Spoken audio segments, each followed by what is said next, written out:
ఈ కూటమి ప్రభుత్వం వచ్చిన తర్వాత ఏ విధంగా రాష్ట్రంలో కానీ జిల్లాలో కానీ అభివృద్ధి ఏ విధంగా ముందుకు పోతుందో మీకు అందరూ తెలుసు. కానీ కూటమి ప్రభుత్వం పైన ఏదో విధంగా నిందలు మోపుతూ వైసీపీ ప్రచారం చేస్తూ ఉంది. దానిలో భాగంగా చూస్తుంటారు మీరు.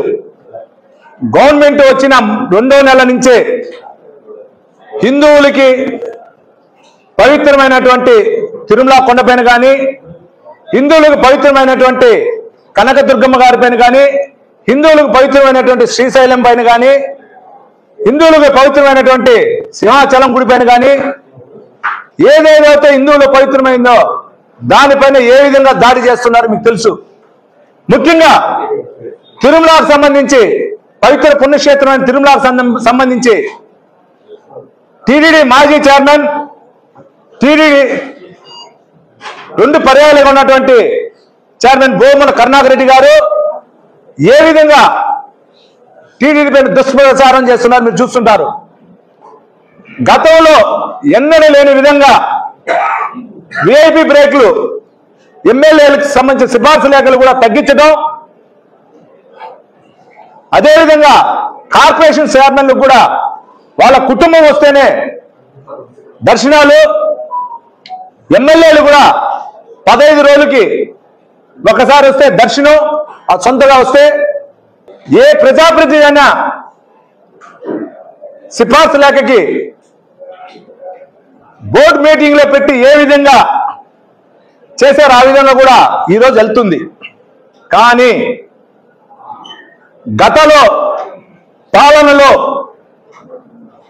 మీరు చూస్తుంటారు, ఒక ఎమ్మెల్యే స్థాయి ఉండొచ్చు, మంత్రుల స్థాయి ఉండొచ్చు, టీటీడీ చైర్మన్ స్థాయి ఉండొచ్చు, రోజుకి ఎన్నిసార్లు దర్శనాలకు పోయినారు మీరు చూస్తుంటారు.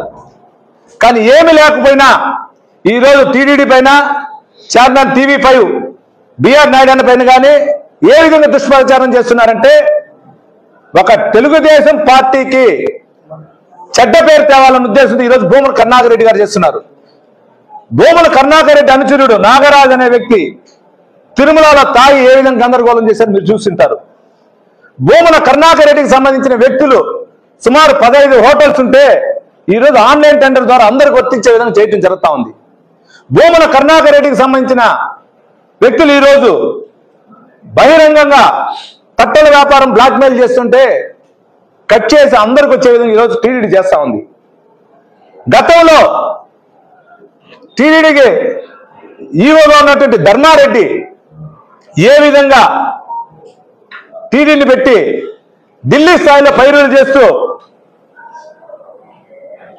వైసీపీ అక్రమాలపైన ఏ విచారం లేకుండా మేనేజ్ చేశాడు మీకు అందరికీ తెలుసు. ఈరోజు అటువంటి పరిస్థితులే ఈఓ గారికి అయినా, జేఈఓలు ఇద్దరైనా, TTD chairman only Tirumala Tirupati Devasthanam సంబంధించి పరిపాలన విషయాలు తప్పించి ఎక్కడ కలుగు చేసుకోవట్లా.